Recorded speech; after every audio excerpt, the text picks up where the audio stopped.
O estudo a seguir é de inteira responsabilidade de seus idealizadores e apresentadores. Estamos estudando com o pastor Afonso Chaves aspectos doutrinários no livro de Levítico.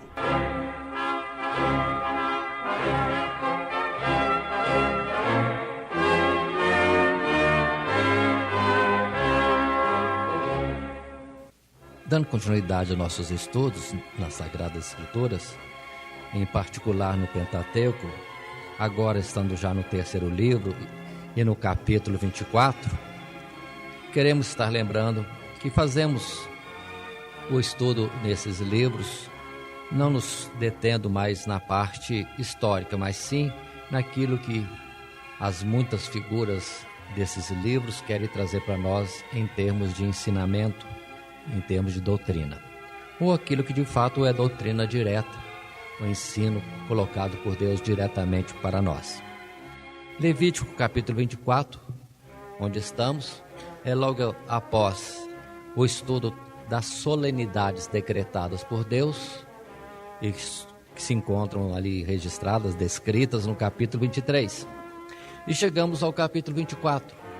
Como também este e outros capítulos seguintes, são capítulos que nós temos vários assuntos, às vezes um pouco complexos, ainda mais no sentido de que eram rituais do tempo da lei, e o trazer para cá, para o tempo presente, o período da graça, não temos muitas explicações, às vezes só uma lição básica de muitos detalhes que ali estavam colocados no livro da lei. Mas continuemos fazendo o nosso estudo. Capítulo 24 vai trazer 3 assuntos rápidos, bem rápidos. O primeiro deles falando sobre as lâmpadas, o castiçal, dentro do santuário de Deus. O segundo assunto vai falar sobre os pães da proposição. E o terceiro assunto sobre comportamento impróprio, blasfemo diante de Deus em ações ou palavras e a sentença para tais fatos. Voltando ao ponto inicial, lembremos que entrando no santuário de Deus, logo à direita, na entrada, tínhamos a mesa onde deveriam ser colocados os pães da proposição, estudado já em Êxodo. À esquerda, o castiçal com as suas 7 lâmpadas de azeite, e à frente o altar do incenso. Tudo isso já estudado, mas em Levítico volta a alguma colocação. A primeira, no capítulo 24, é que é compromisso dos filhos de Israel terem o cuidado do azeite, que seria então trazido, oferecido no santuário, para que houvesse abastecimento das lâmpadas e houvesse luz no tempo certo, determinado por Deus. Nesse primeiro particular, resumindo os primeiros versos, que são tão somente 4 versos no capítulo 24, o que pode se entender, tomar para a nossa vida, é que diante de Deus, toda a igreja como castiçal, espera Deus, conta Deus, que esteja com azeite, trazendo luz no tempo que é estabelecido para assim estar. A palavra em Mateus, Jesus diz: vós sois luz do mundo, a igreja é luz do mundo. Então, na verdade, o ensinamento que fica nesse texto é que na presença de Deus, Deus quer contar conosco como aqueles que têm o azeite para termos a luz, a lâmpada, clareando o mundo, segundo a sua vontade. Vós sois luz do mundo. Deus espera de nós que sejamos luz do mundo na sua presença. Isso está no capítulo 24, primeiros versos. No tempo passado, dentro da lei, das ordenanças do cerimonial, não sendo parte das solenidades que nós estudamos antes, mas algo cotidiano no meio do povo, tem esse cuidado.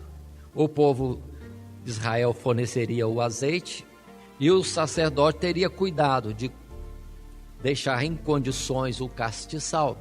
E este castiçal deveria estar com as suas lâmpadas acesas. Observem bem a expressão da palavra que vai colocar, desde a tarde até a manhã.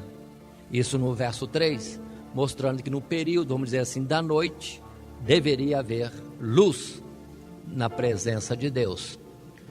Lembremos desse particular que a luz do mundo, na verdade total, é o próprio Deus, representado no sol. Mas quando o sol não fornece a luz para o mundo, é noite. Entretanto, o Senhor tem colocado a lua para ser como que a refletora da sua glória e da sua claridade para o mundo, pelo que a lua é uma forma de figurar, representar a igreja. Portanto, quando Deus não der a luz plena para o mundo, entretanto, cabe a nós não deixar o mundo sem alguma orientação, sem alguma claridade na caminhada que tem no sentido das coisas de Deus. Na continuidade, versos 5 e versos até 9, é outra colocação também da parte de Deus, outra lembrança já citada anteriormente, e Deus diz que é responsabilidade também do povo e do sacerdote o cuidado de que nas ofertas e na confecção houvesse os pães para serem colocados na presença de Deus.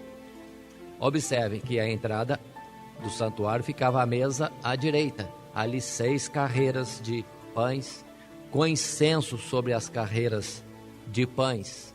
E aí outra vez, nós também, Deus quer nos ver como pão na sua presença, nós tendo que alimentar o mundo.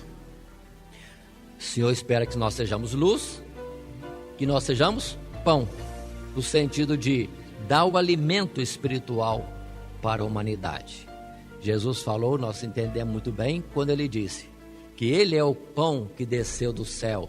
Mas por outro lado também, o Senhor requer de nós que nós sejamos pão do mundo. Venhamos a dar o alimento das coisas espirituais, o vigor espiritual para o mundo no sentido da sua palavra. O terceiro tópico no capítulo 24, um assunto também que pode ser considerado breve. Houve uma questão, uma disputa entre 2 homens no arraial de Israel. Um deles era um filho de israelita e o outro era filho de uma mulher israelita e um homem egípcio. E diz a palavra que na contenda entre eles, o filho do egípcio amaldiçoou, blasfemou de Deus. Foi quando então colocaram este homem em reclusão e foram a Moisés, e Moisés a Deus saber o que se faz com um homem deste. E a ordem de Deus fala da gravidade de um pecado, uma ofensa direta a Deus, o blasfemar, o amaldiçoar a Deus. E a sua sentença seria a morte. Todo aquele que ouviu a blasfêmia, todo aquele que ouviu a maldição, certamente apedrejaria o blasfemo. Observe bem a ideia já de um pecado para o qual não há perdão. Já vimos na lei quantas coisas de ordenança, e quem pecar, quem falhar contra a lei, é amaldiçoado, é réu de morte. Mas entretanto a lei sempre apresentava também o sacrifício de expiação do pecado, o apresentar de um substituto, o fiador, que era justamente a base do sacrifício e da nossa remissão em Cristo Jesus.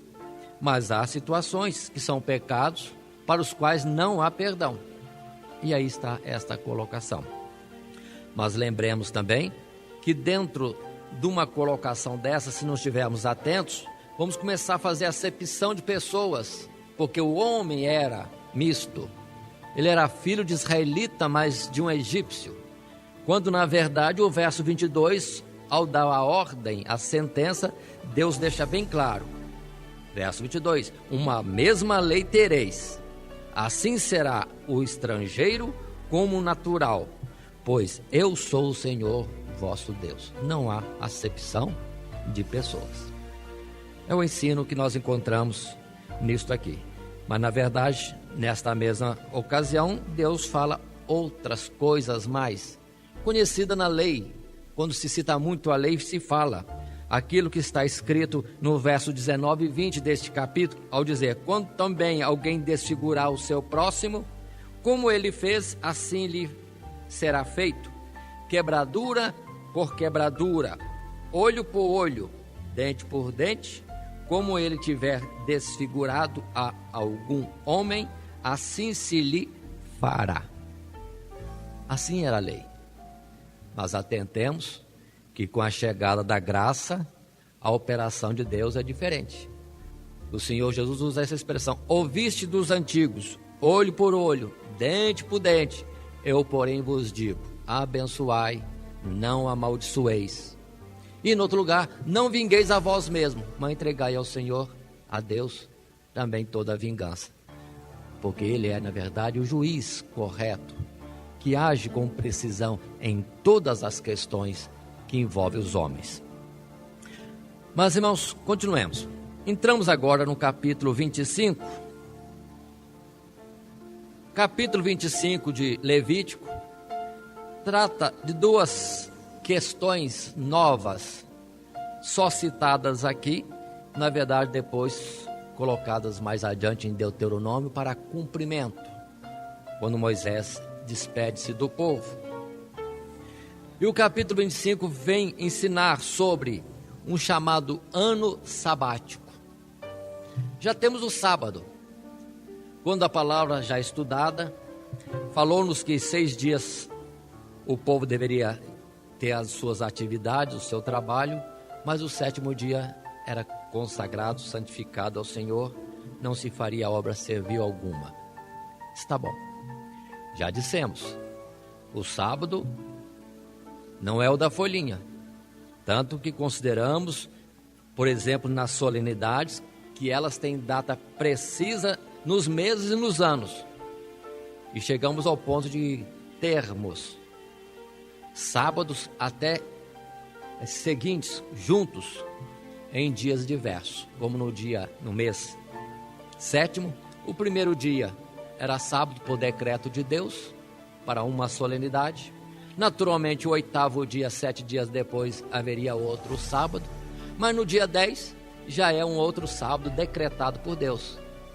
E no dia 15, outra solenidade, sábado também. Então tivemos até agora um mês 7º, sábado no primeiro dia do mês, no 8º, no 10º, no 15º, mostrando que não é da folhinha, a cada 6 dias o próximo é sábado. Não, é no sentido que o Espírito quer ensinar. Por isso que Hebreus dizia, sempre repetimos isso, quando no capítulo 4, verso 3 diz: nós os que temos crido em Cristo Jesus e já entramos no seu descanso, já alcançamos o sábado. E Jesus diz: vinde a mim, todos vós que estáis cansados, oprimidos, e achareis descanso para as vossas almas. Este é o verdadeiro descanso, chegando-se ao centro de toda a vontade de Deus, que é Cristo Jesus. Mas qual é o assunto do capítulo 25? Que agora existe um sábado da terra. A terra deveria ser lavrada, semeada e colhida 6 anos, mas o 7º ano, não. 7º ano seria descanso da terra. Pode ser que na agronomia, alguma ciência dos homens, se justifique isso tecnicamente. Mas no sentido espiritual, irmãos, na verdade o que Deus quer é plena confiança nele. Porque Ele é a fonte, tudo bem. Ele é a nossa provisão. Se nós não tivermos um cuidado de sermos diferentes do mundo, é uma corrida constante, é uma ambição, uma cobiça sem fim. E Deus dá uma parada nisso. Trabalha o tempo, atinge o alvo do descanso. Toda a nossa carreira neste mundo não valerá nada se não atingirmos o descanso, Cristo Jesus. Então é para que nós possamos estar periodicamente tendo cuidado. Até mesmo nesse sentido da terra. Chegava no 7º ano, não se planta, não se colhe e vive daquilo que espontaneamente a terra dava para a alimentação do povo. Como? Deus proverá. Aí está a fé. É o que Deus quer, um povo diferente. Por isso, lembramos sempre, a oração do Pai Nosso é que o pão nosso de cada dia nos dá hoje. E muitas vezes a ambição, a aflição deste mundo faz as pessoas trabalharem por um pão imediato que dure pela semana, pelo mês, pelo ano inteiro. Tal qual aquele homem que disse para sua alma: come, bebe, folga, porque tem bens para muito tempo. É não andar em fé, não andar na provisão de Deus, no cotidiano de Deus, no que Deus na verdade dará providência para nós. Aí está o ano sabático. Mas a partir do verso 8º do capítulo 25, temos uma nova menção. Outro fato novo surge. Deus determina que haverá um ano do jubileu. O povo de Israel deveria contar os anos, como já temos feito no primeiro estudo, 6 anos de trabalho e 1 ano a terra descansa, ano sabático. Mas o povo deveria agora contar 7 anos sabáticos, daria um total de 49 anos. O ano de número 49 seria um ano sabático. Não se plantaria, não se colheria na face da terra. E no ano seguinte, o 50º, também seria um ano sabático. Não se iria plantar, não se iria colher. É o jubileu do Senhor. E no primeiro dia, vamos observar bem esse particular, desse novo ano de jubileu, esse primeiro dia, na verdade, seria o 10º dia do 7º mês, segundo o verso 9. Então, no mês 7º, ao 10 do mês, fará passar a trombeta do jubileu. No dia da expiação, fareis passar a trombeta por toda a vossa terra. Pronto. Chegava no 10º dia do 7º mês, iniciava. Era o princípio do chamado ano do jubileu, que também é um ano sabático. Observe o sábado aí. O ano 49 é um ano sabático, chega no ano 50, sabático também. Tal qual vimos no Pentecoste. O dia 49 sábado, o dia 50 também sábado. Mas atenção, guardem. No 10º dia do mês 7º, que nós já consideramos há pouco que era também um dia sabático, dia da expiação, iria se tocar a trombeta dizendo que é jubileu do Senhor. O que significa este assunto de jubileu? Justamente no sentido de que quando a trombeta tocasse, com a ordem dizendo que é jubileu, aí pronto. Todo aquele que é escravo é liberto. Todo aquele que perdeu uma possessão, um campo, o campo voltaria a ser dele. Alguém que, através dos anos, por uma situação, teve que vender a sua casa, no ano do jubileu, a casa voltaria para ele. Socialmente, uma coisa bonita, bela. Não haveria pobres sobre a face da terra, haveria uma distribuição equilibrada, uma equidade. Todo mundo desfrutaria da terra, que Deus diz constantemente: eu sou o Senhor, dele é a terra e os moradores. Então, de 50 anos, a pessoa tinha a oportunidade de negociar, se empobrecesse, vendia, mas terminava os 50 anos, voltava para ele integralmente. Ele tinha, portanto, nesse particular, cada um voltava à sua possessão, cada um voltava à sua casa, cada um voltava à sua família. Terminava a escravidão e terminava a pobreza no meio do povo e terminava a solidão. Voltavam à família. Que bonito socialmente. Mas, irmãos, mas o Senhor não está falando socialmente neste mundo. O Senhor está falando da obra que, na verdade, Ele faz.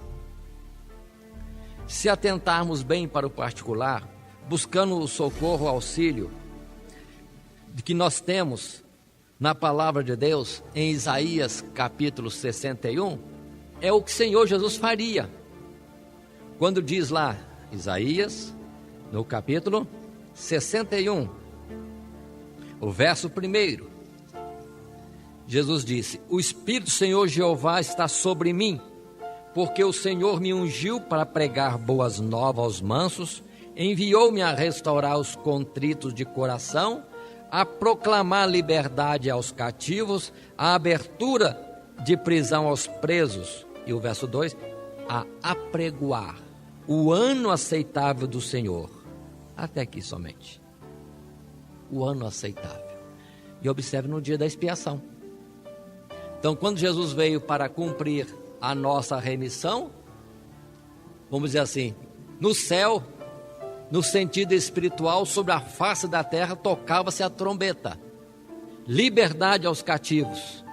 Cada um volte à sua família, cada um volte ao seu campo, cada um volte à sua casa. É o ano aceitável do Senhor. E diz a palavra também que trocava-se o manto de tristeza por vestes de alegria. Tudo isso figurado, irmãos. Nós não temos na Bíblia notícia de que alguma vez o povo de Israel tenha feito isso, guardando os anos sabáticos, para depois cumprir também o ano do jubileu. Mas isso era colocado da parte de Deus. Se o homem não faz, entretanto em Jesus nós alcançamos todas essas bênçãos, todos esses benefícios colocados pela palavra de Deus. Essa expressão ano aceitável do Senhor podemos encontrar em 2 Coríntios capítulo 6, não no sentido de um ano, mas um dia. Dia esse que é o dia presente. Quando Paulo, falando da obra como cooperador de Deus, ele diz no verso 1: e nós cooperando também com ele, com Deus, vos exortamos a que não recebais a graça de Deus em vão, porque diz: ouvi-te em tempo aceitável e socorri-te no dia da salvação. Eis aqui agora o tempo aceitável, eis aqui agora o dia da salvação. Podemos dizer, irmãos, que nós estamos em pleno ano de jubileu, não o ano 2007 no presente, mas o chamado tempo da graça, dispensação da graça. É o ano aceitável do Senhor, é o dia aceitável do Senhor, em que quem se chega a Ele, quem ouve a trombeta do Evangelho, o anúncio de Cristo Jesus, e é isso, dá atenção, pronto, libertação. E volta a restauração da condição primitiva na bênção e graça de Deus. Aí que está escrito para nós, irmãos, para nós aproveitarmos todas essas figuras. Ou seja, da parte de Deus, as portas para que possamos entrar e alcançar benefício, restauração, perdão, alegria, tudo está a nosso dispor.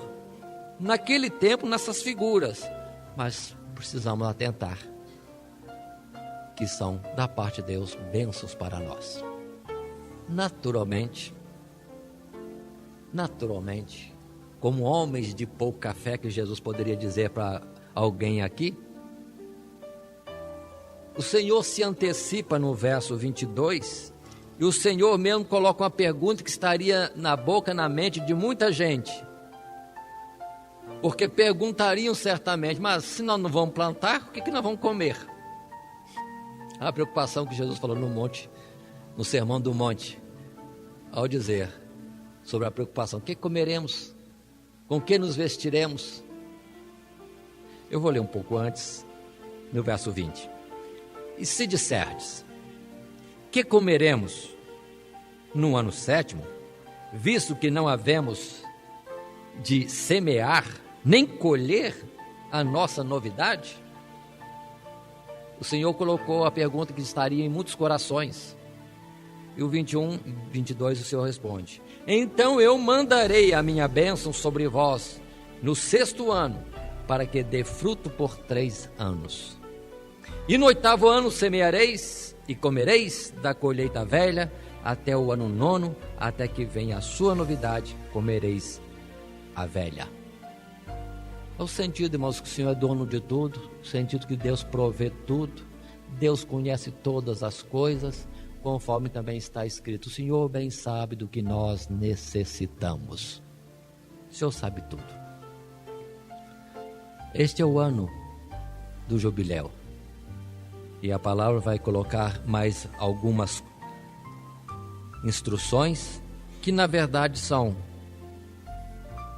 orientação para que no dia do jubileu, ou no ano do jubileu, falando dentro do texto, ano do jubileu, em todo esse período da graça, no sentido exato, espiritual do presente, nós devemos ter cuidados.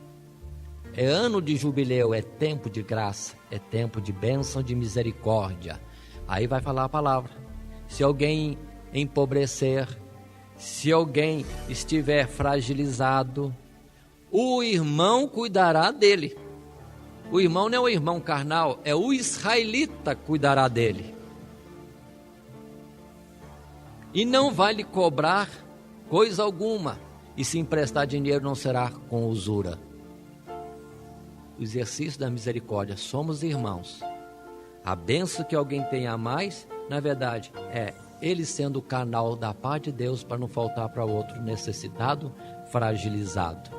A palavra vai colocar, se alguém nesse período, do tempo antes que chegue o jubileu, vier a ser escravo, se vender como escravo, observe bem, além de que no jubileu vai ter que ser liberto, sem custo algum, mas também diz a palavra que no tempo em que ele estiver sendo colocado ou na situação de escravo, o israelita não poderia de forma alguma endurecer esta servidão. Deveria sempre ter em conta que é irmão, que é israelita e que ele tem um Senhor acima dele, que é o próprio Deus. São cuidados que Deus ia colocando. Tudo isso nos falando da necessidade do uso da misericórdia em todo o tempo. E com outro detalhe mais, que todo israelita em todo o tempo terá o direito de resgate. Ou seja, se alguém se vendeu, porque empobreceu, se alguém teve que vender o campo, a casa, porque empobreceu, qualquer um de seus parentes poderia ir lá e resgatar essa situação. Pagaria pela sua liberdade, pagaria pelo retorno da sua casa e do seu campo, se houvesse alguém como fiador. Direito de resgate eterno. E todos esses detalhes colocados no capítulo 25, sob esses títulos de ano sabático e depois ano do jubileu. Mas são expressão da graça de Deus para todos nós. E se observarmos bem, essa ideia das 7 semanas de dias, 7 semanas de anos, tudo isso fala da plenitude da nossa jornada na face da terra. Indo em frente, chegando ao capítulo 26, temos mais um ensino, mais uma colocação da parte de Deus, que é também repetitiva. Porque anteriormente já temos estudado nos livros anteriores que o povo de Israel deveria, saindo do Egito, chegar aos montes Gerizim e Ebal, e nestes montes proclamar, declarar as bênçãos e maldições. Como bênçãos? De um lado, o povo deveria estar clamando todas as bênçãos da parte de Deus, mas bênçãos, todas as formas de bênção. Mas diz a palavra no verso 2 do capítulo 26: guardareis os meus sábados, reverenciareis o meu santuário, eu sou o Senhor. Verso 3: se andardes nos meus estatutos e guardardes os meus mandamentos e os fizerdes. Ou seja, se atentar aos estatutos, aos mandamentos de Deus, se cumprir as ordens de Deus, executar a sua vontade, é bênção, bênção, bênção em todas as ocasiões. Bênçãos sobre bênçãos. Isso vai falar para nós até o verso 13 do capítulo 26. Precisamos ter esse cuidado, irmãos. Porque na verdade tem gente que crê que possa estar vivendo de uma forma qualquer, confiado na bondade e misericórdia de Deus, esquecendo da justiça e juízo, que Deus não tem o culpado por inocente. Deus não tem o culpado por inocente. Nunca, nunca. O que nós plantarmos, é isso que nós vamos estar colhendo. É que Tiago vai dizer para nós não esquecermos dessa sentença.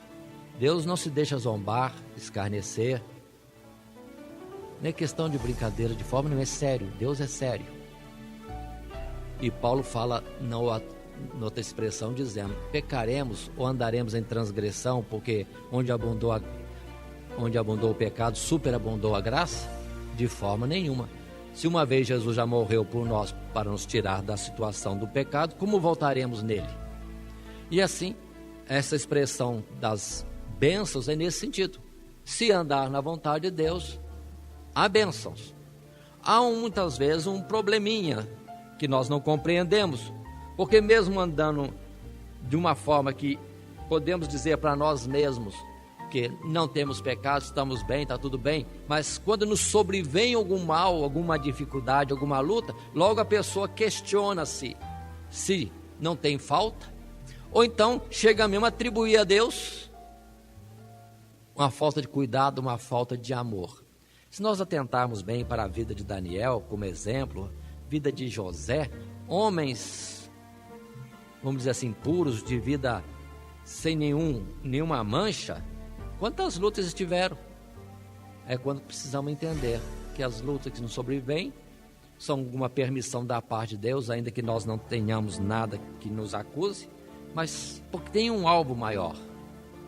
No mínimo, que nós busquemos a Ele na nossa dificuldade. Vimos na vida de José tanta luta para quem não merecia, mas porque Deus tinha um propósito maior à frente. Vale a expressão: todas as coisas contribuem para o bem daqueles que amam a Deus e são chamados pelo seu decreto. Continuando ainda, a partir do verso 14, é que a mensagem muda. Capítulo 26, verso 14. Quando diz a expressão bíblica: mas se não ouvirdes e não fizerdes todos estes mandamentos. Agora sim, bênção se formos obedientes, atentos à ordem, à vontade de Deus. Mas se não tivermos em conta a vontade de Deus, aí sim já vem o peso. Quando diz a palavra, verso 15 ainda: e se rejeitardes os meus estatutos e a vossa alma se enfadar dos meus juízos, não cumprindo todos os meus mandamentos para invalidar o meu conserto, então eu também vos farei isto: porei sobre vós terror, a tísica e a febre ardente, que consuma os olhos e atormentem a alma, e semeareis debalde a vossa semente, e os vossos inimigos a comerão. Se transgredir contra os mandamentos de Deus, se não for atento à vontade de Deus, à sua palavra, começa a vir o mal. Não vamos entender como represália de Deus. Deus não tem esse caráter, irmãos. A personalidade de Deus é pura, é nobre. Lembremos da palavra em Hebreus: se somos corrigidos, se somos açoitados, qual é o pai que não disciplina o seu filho? Se somos filhos, Deus tem um cuidado de não afastar de nós a vara, a disciplina, o açoite, porque quer que nós sejamos corrigidos, que haja correção, para que possamos ser participantes da sua santidade. Aí vem o restante, a glória eterna. Então Deus, na verdade, ao haver alguma falha, Deus cuida de estar perto. É bom nós estarmos atentos a isso. Se falhamos em alguma coisinha, é questão de exame de consciência, vamos ficar preocupados. Se Deus ainda não puxou nossa orelha, é motivo de preocupação. Mas se Jesus puxou a orelha, que bênção. Vão atentar para qual a razão do puxão de orelha. Como diz a palavra, se virdes a espada, atentem para quem enviou a espada, para estarmos observando e entendendo o agir de Deus sobre a nossa vida para o nosso próprio bem. Mas interessante que a palavra vai falar longamente, desde o verso 14 até o final deste capítulo, verso 46, porque as situações vão se repetindo e agravando. Esta primeira operação de Deus, permitindo vir sobre aqueles que estão sendo de alguma forma negligentes com a sua vontade, ou não estão cumprindo o seu querer, não andando nos seus mandamentos, ele sim traz a correção em um nível suave. Mas o verso 18 diz: e se ainda com estas coisas não me ouvirdes, então eu prosseguirei em castigar-vos 7 vezes mais por causa dos vossos pecados. Aí Deus vai agravando. Na verdade, pela lei, uma vez falho em alguma coisa, já é réu de morte. É a lei. Mas a longanimidade de Deus é que nos abre oportunidade. E Deus espera que venhamos ao arrependimento e sejamos restaurados. Já faz vir um mal, um alerta. Continuou em falta, em pecado, em transgressão, negligência para com Deus? Aperta-se um pouco mais. Agora o verso 21 diz: e se andardes contrariamente para comigo, terceira vez agora, e não quiserdes ouvir, trazer-vos-ei pragas 7 vezes mais conforme os vossos pecados. Meu Deus, por alguma falha e negligência já vem um castigo. Se continuamos, é 7 vezes mais. Se pela terceira vez continuamos transgredindo, é 7 vezes aquilo que já estava 7 vezes multiplicado. E vai se agravando, porque no verso 23 diz: se ainda com estas coisas não fordes restaurados por mim, mas ainda andardes contrariamente comigo, aí Deus fala dos males que ainda virão. Vai se apertando. Verso 27, outra fase: e se com isto me não ouvirdes, mas ainda andardes contrariamente comigo. E Deus continua esse processo de progressivamente ir apertando o povo para que desperte dos seus maus caminhos e retorne ao Senhor. Mas lembremos, longanimidade de Deus. Ele vai chamando atenção. Se precisa ser mais forte, ele vai chamando atenção mais forte. Tudo isso para não vir a nos destruir, mas antes que sejamos restaurados. Misericórdia, longanimidade de Deus. Eu acho bonito quando nós lemos esse texto e o texto anterior também, em Êxodo, quando essas palavras são trazidas das bênçãos e das maldições, é que quando em qualquer estágio, primeiro, segundo, terceiro, um pouco afastado ou muito afastado de Deus que alguém esteja, mas uma vez arrependido e se volta para o Senhor, imediatamente Deus o coloca numa situação de restauração completa na sua presença. Vamos ter como modelo aquele filho, todo mundo fala, filho pródigo. Se fosse talvez um de nós íamos trazê-lo devagarzinho para a comunhão da família. Tá bom, pode vir, mas fica aí fora no quintal. Se você mostrar que está bem mesmo, a gente vai deixar você entrar depois na cozinha, depois na sala e depois você vai fazer parte da família plenamente. Como o filho mais velho que estranhou que o filho novo chegou, já estava lá em meio a um banquete, a uma festa. Mas esta é a bondade de Deus. Esta é a bondade. A qualquer ponto da caminhada de desvio de Deus, se reconsiderar e voltar, recebe o anel no dedo, recebe as vestes sobre o corpo e festa há nos céus. Alegria em Deus. Deus é amor, irmãos. Esta é a sua personalidade, seu caráter. Deus tem prazer em abençoar, trazer o bem para cada um das nossas almas. Até na dor, na dificuldade que venha, merecido ou não, o propósito de Deus é para um bem maior. Que nós possamos compreender tudo isso. Somos filhos? Então Deus cuida de nós, até mesmo na vara, no açoite, para que se manifeste em nós, se cumpra em nós, de fato, essa paternidade e essa filiação. Dando continuidade ao nosso estudo, ainda em Levítico, indo agora para o capítulo 27. Outro capítulo de difícil entendimento, face ao fato que nós estamos muito longe de uma época em que essas coisas eram executadas através de rituais, de uma vida cotidiana com os sacerdotes e diante do santuário de Deus. Por quase 2000 anos já de um período da graça, muitas dessas coisas parecem não ter um significado para nós hoje, mas o Senhor deixou colocado aqui. E o assunto desse capítulo 27 vai falar sobre aquilo que é devoto das pessoas, aquilo que as pessoas santificam ou consagram para Deus. Vem trazer instruções, muitos detalhes, difíceis muitas vezes de serem compreendidos, mas vamos procurar resumir um pouco.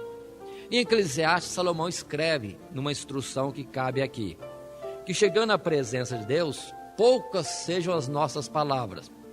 Guarda o teu pé, diz a palavra, quando entrar na casa de Deus. Sejam poucas tuas palavras, pronto a ouvir. Depois vai falar sobre o voto. Não seja precipitado com a boca para fazer votos, para depois não ter que vir a reconsiderar estes votos. Porque Deus não está pedindo voto de ninguém, mas uma vez tendo sido feito para Ele um voto, apresentado para Ele uma santificação, uma consagração da pessoa ou de alguma coisa, já estamos comprometidos com a nossa palavra. E Deus é grande, é um grande Senhor. Não podemos brincar dizendo, vou fazer isso, te consagro aquilo, voto aquilo outro, e depois começa a negligenciar, o que passa a ser um desrespeito para com Deus. E Deus é grande, é muito sublime, não podemos fazer isto. Tá bom, então Deus vai orientar algumas coisas, e vem assim, no verso 2 a expressão, fala aos filhos de Israel e diz-lhes, quando alguém fizer particular voto, segundo a tua avaliação serão as pessoas ao Senhor. E por esses versos iniciais até o verso 8, vai começar a considerar qual é o valor de cada pessoa, conforme o sexo e conforme a sua idade. De 1 mês até 5 anos, masculino ou feminino, tem o seu valor. De 5 anos a 20, masculino ou feminino, tem o seu valor. De 20 a 60, masculino ou feminino, tem o seu valor. Depois dos 60, masculino ou feminino, tem o seu valor. Tudo isso, na verdade, falando sobre o valor da pessoa e o seu resgate. São formas, irmãos, que alguém poderia, no mundo capitalista que nós vivemos, tão somente pensar em dinheiro. Mas as coisas são figuradas. O assunto é a expiação. Aquele que é consagrado a Deus tem o seu valor. E, na verdade, todos esses valores aqui vão terminar em Cristo Jesus, cuja vida foi dada por cada um de nós e por todos nós ao mesmo tempo. Mas é uma base para se ter ideia de resgate, por enquanto. Depois as palavras vão dizer com respeito a votos e consagrações a Deus. Quando diz no verso 9 e 10, aquilo que é puro e que se consagra, oferece a Deus, não pode ser trocado, não pode ser resgatado. Foi dado ao Senhor, é do Senhor. Pronto. Deus é Deus grande. Fez o voto? Fez a consagração? Está devendo. Aquilo é do Senhor. É um compromisso nosso. Se não o fizermos, é dívida nossa. Deverá ser feito. Não pode ser trocado. E não pode ser resgatado daquilo que é animal puro. Verso 9 e 10 vai dizer isso. Então há coisas, irmãos, que Deus não aceita. Substituição e resgate. Que coisas são essas? É onde vem agora a dificuldade, mas precisamos entender. Há situações. Se nós não temos compreensão do que implica uma palavra, um voto nosso, então é melhor não votar. Ficar simplesmente no benefício da bondade e graça de Deus, que é um benefício imerecido, gratuito da parte de Deus. Não queira negociar com Deus, porque se você empenhar em negócio com Deus, já está devendo. É melhor receber de graça. E querendo apresentar alguma situação, acabar ficando mais devedor ainda. Verso 11 a 13 vai falar do animal imundo. Se alguém consagrar para Deus alguma coisa imunda, imprópria, Deus não vai aceitar. Não pode ser levado para Deus uma coisa imprópria, imunda. Mas uma vez que foi consagrado para Deus, pronto, está consagrado. E ficamos no dilema. Consagrei, fiz um voto, e aquilo é impróprio, aquilo não é puro. E agora? Mas feito o voto, deve o voto. É quando a palavra vai falar, no verso 11 até o verso 13, que aquilo que foi votado a Deus, que era impróprio, deverá ser avaliado. E sendo avaliado, é obrigação da pessoa resgatar. Mas no seu resgate vai acrescentar 1/5 à lei. Isso pode ser casa, animal, pode ser campo. É quando a palavra vai abrindo as situações, avançando nos diversos versos. Mas a ordem é essa: consagrou ao Senhor, é do Senhor, mas é impróprio para o Senhor, então resgata. Aí de onde vem o padrão de votos e a avaliação das pessoas, dos animais, da casa, do campo e tudo mais. Por exemplo, caso, se alguém ofereceu ou é levado ao Senhor por consagração ou dívida um animal que é impuro, a ordem do Senhor é que esse animal seja morto. A vida não pertence mais a ninguém, pertence a Deus. Mas se alguém não quer matar, não quer destruir, se for uma casa, por exemplo, não quer destruir a casa, então resgata. Será feita a avaliação e 1/5 do valor virá como resgate. É um sentido, irmão, para nós entendermos a gravidade daquilo que é consagrado a Deus. De fato, já estamos comprometidos com Deus. E esse aspecto mostra que há coisas que são impróprias à santidade de Deus, e nós abrimos a boca indevidamente. E depois? Aí vem um processo do resgate. Eu entendo, irmãos, que isso tem valor para nós ser mais prudente com as palavras. Tem valor para nós que às vezes, ainda que querendo ser prudente, fazemos alguns votos achando que será fácil cumprir este voto. Não é tão difícil assim. Mas às vezes a realidade dos dias seguintes é outra e nós não teremos mais condição. O jeito é buscar resgate.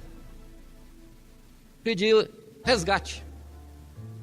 E nós temos hoje em dia um preço muito bom para nós pagarmos qualquer resgate. Alguém sabe qual é o preço maior que pode pagar qualquer coisa como resgate? É o próprio sacrifício de Cristo Jesus. Pelo que entendo na prática da vivência normal, quando alguém faz um voto para Deus e depois fica apertado que não consegue cumprir, vai para o Senhor e pede condição de resgate. Não adianta você ir com dinheiro, com a sua própria vida, com a vida do seu filho, que nada disso paga um compromisso com Deus. Mas veja com Deus qual é o preço do resgate e ofereça a Cristo Jesus, que em tudo é o alto preço de tudo aquilo que nós precisamos para sermos achados agradáveis e também propiciados diante de Deus. Nós temos um caso sério na Bíblia, irmãos, que dificuldade daquele homem, juiz, que fez um voto absurdo a Deus A primeira criatura que sair ao meu encontro quando eu voltar da guerra será consagrada ao Senhor. Por que foi fazer esse voto? Por que foi consagrar uma coisa que ele nem sabe qual que é a coisa? Porque ele estava entrando numa batalha e era a batalha de Deus.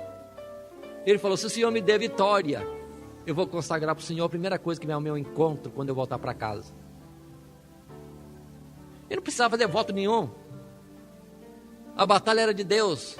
Ele podia mudar as palavras: Senhor, me dê graça, me dê orientação para vencer essa batalha no teu nome. Como Davi chegou a dizer: do Senhor é a guerra, a causa é de Deus. Não precisamos oferecer ao Senhor alguma coisa para sermos vitoriosos numa batalha que é dele, que ele mandou. Se ele mandou, ele está em tudo. Mas a ideia do homem de se fazer agradável, mérito, comprar diante de Deus alguma coisa, Deus não precisa nada disso. É graça dele. E o juiz fez este voto. Quando volta para casa, quem é que vem ao seu encontro? Seria a vaca leiteira? O jumento? O cavalo? O cachorrinho de estimação? Sei lá o que pensou quando fez o voto. Quem que vem correndo ao seu encontro? Filha, a sua filha única. Olha a gravidade. Aí ele lança-se no pó, lamentando a situação. E ele percebe a seriedade desse capítulo que é consagrado ao Senhor, já está consagrado. É do Senhor. E ele lança-se lamentando, dizendo: eu fiz o voto e não posso recuar agora. Pelo menos ele entendeu a seriedade, a nobreza de Deus, para não voltar atrás numa palavra com Deus. E a palavra do registro bíblico de Juízes para aí, não fala mais nada. Será que ele matou a filha? Será que sacrificou a filha? De jeito nenhum, irmãos. Sacrificar no altar de Deus nunca. Porque não era permitido. Não era permitido. O que foi feito da filha do juiz? Não sei. A Bíblia oculta. Mas uma coisa é certa: ela sai pelos montes porque pediu ao pai uns dias para chorar a sua virgindade. Ou seja, nunca seria dada em casamento, nunca teria um esposo, nunca poderia ter filhos, porque era exclusiva de Deus. A vida dela é de Deus. Se foi morta, foi morta. Se não foi morta, entretanto, o resto da vida pertencia inteiramente a Deus. Se não foi morta, pode ter entrado num caso desse resgate. A vida dela foi resgatada, porque aqui existe também o preço resgate da jovem. O pai poderia chegar para o sacerdote e dizer: minha filha foi consagrada a Deus, vou resgatar a vida dela. Qual o valor dela? O sacerdote viria aqui e diz: tanto. Acrescenta-se o quinto, na linguagem hoje, 20%, e a vida da filha está preservada, mas ela é consagrada a Deus. Continuava. Não podia ser retirada. O consagrado e o que foi usado como resgate é do Senhor. Olha a seriedade, irmãos, das nossas palavras. A grandeza, a majestade, a nobreza de Deus, para nós ficarmos nos envolvendo em compromisso e depois queremos questionar se precisa pagar ou não pagar o voto. Está devendo. O jeito é procurar resgate. O jeito é procurar a misericórdia de Deus para nos dar instrução. O jeito é dar o valor maior, Cristo Jesus, por aquela precipitação nossa. Mas, dentro do cotidiano da vida do povo, o Senhor vem falar algumas coisas mais. Existem outras ordens que não pode chocar com isso aqui. Dentro da palavra de Deus, nós temos colocações, por exemplo, desde Êxodo capítulo 13, quando Deus tirou o povo de Israel da terra do Egito, disse: todo primogênito dos homens e dos animais, todos os primogênitos são meus. Todos os primogênitos. Então, o primeiro que nasce de cada mulher ou dos animais, a fêmea, era do Senhor. Nascia lá um bezerrinho, primogênito daquela vaca. era imolado, consagrado ao Senhor, é o primogênito. Não tinha escape, era sacrificado ao Senhor, porque é do Senhor. Nasceu uma criança, um menino nasceu, primogênito, é do Senhor. O que faz com ele? Sacrifica, mas não pode sacrificar uma vida, um homem, sobre o altar de Deus, no sentido físico, do ritual. Aí era obrigado, o pai tinha ensinamento que tinha que ir lá resgatar o próprio filho, o primogênito. Como? Ia oferecer um animal em sacrifício, e no lugar do filho. Mas o animal que era consagrado, que ia ser imolado no lugar do filho, era de Deus, consagrado a Deus, mas o filho também continuava consagrado a Deus. Não ia morrer, mas estava consagrado a Deus. É que tá beleza. A vida não foi tirada agora, mas continua sendo de Deus. Nesse particular, se o animal é primogênito, ninguém pode voltar, fazer um voto, consagrar a Deus a uma coisa que já é de Deus. Aí é onde envolve-se o caso, vamos dizer assim, do dízimo. Dízimo do que recebe, dízimo do que colhe no campo, dízimo do gado, dízimo disso, dízimo de tudo. Tem pessoas que dizem, eu consagrei para Deus o dízimo, não vou deixar de dar o dízimo. Como que falando de uma consagração. Parece até que é um ato de devoção especial a Deus. Mas a palavra está dizendo que ele não pode voltar, nem consagrar o dízimo a Deus, porque já é santo, porque já é do Senhor, de ordem anterior. Então, se alguém pagar o dízimo, não está consagrando nada a Deus. Está cumprindo a sua obrigação, porque o dízimo já é do Senhor, tal qual o primogênito dos seus filhos e também dos animais. E aí, elucidando esse particular também, complementando, a palavra vai dizer no verso 27 que se o animal foi impuro, primogênito impuro, vamos supor que uma égua teve o seu primeiro cavalinho, o filhotinho está lá, primogênito, é do Senhor, mas é um animal imundo, é imundo, então não pode ir para o altar. Duas situações recaem, ou degola-se o animalzinho, o cavalinho recém-nascido, porque a vida de Deus, estava devolvendo a vida para Deus, porque é dele, ou então o dono daquele cavalinho poderia ir e resgatá-lo, no sentido de que iria pagar o preço para ele permanecer vivo, mas entretanto o cavalinho era consagrado ao Senhor. Assim, irmãos, observem, são instruções que hoje em dia fica difícil de nós estarmos explicando detalhe por detalhe, mas percebe-se em tudo isso um cuidado que devemos ter daquilo que é consagrado a Deus por si mesmo, ou daquilo que nós voluntariamente, usa essa expressão também, precipitadamente consagramos a Deus. Aí há da nossa parte, a partir de então, um compromisso para o qual não podemos negligenciar, mas estarmos atentos e tratarmos de cumprir. Deus é Deus santo, é Deus grande sobre a face da terra. Qualquer situação contrária seria desrespeito. E assim terminamos este livro de Levítico, do qual eu ressalto sempre que o Senhor repetidamente usa a expressão eu sou o Senhor. Em particular, a partir do verso do capítulo 18 até esse capítulo 27, várias vezes o Senhor usa essa expressão eu sou o Senhor, ou seja, todos os céus, a terra e todos que nele habitam são do Senhor. Então, até mesmo se Deus pede de nós alguma coisa que pareça ser grande demais, não é grande demais, porque é dele mesmo, é devido a ele. Inclusive a nossa própria vida não nos pertence. Ninguém vive para si e ninguém morre para si, porque quer estejamos vivos, quer estejamos mortos, somos do Senhor. E encerra todo este capítulo de Levítico no verso 34, quando Deus bate outra vez nesta afirmativa: estes são os mandamentos que o Senhor ordenou a Moisés para os filhos de Israel no Monte Sinai.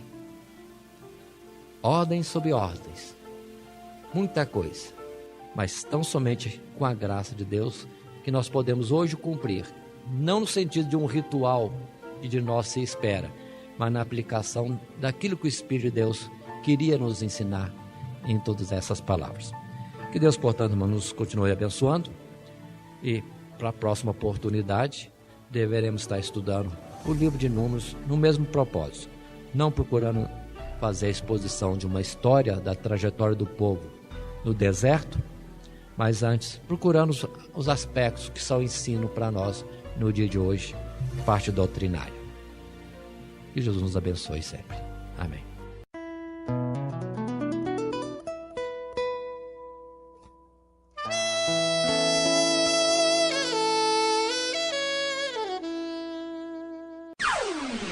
Todo dia, toda hora, muito mais prazer em ouvir.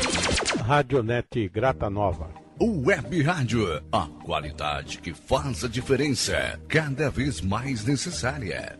Rede Grata Nova de Evangelização. Acesse nosso site www.horadadecisão.com.br. Hora da Decisão, tudo junto, sem acento.